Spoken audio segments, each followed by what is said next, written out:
Is your Google TV running slow, crashing apps, or missing new features? Most of the time, these issues happen because the system software is outdated.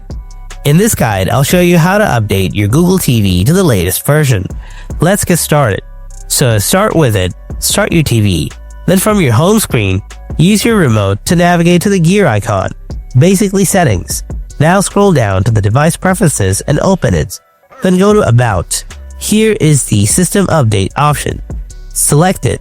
Your TV will now check for updates, but if it doesn't, just choose Check for Update and your TV will do the rest.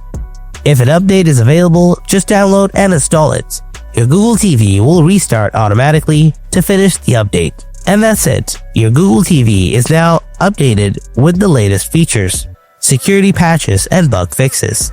If this guide helps you out, then don't forget to hit that like button, subscribe for more Google TV tips and tricks. Thanks for watching. I'll see you in the next video. Until then, stay tuned and take care.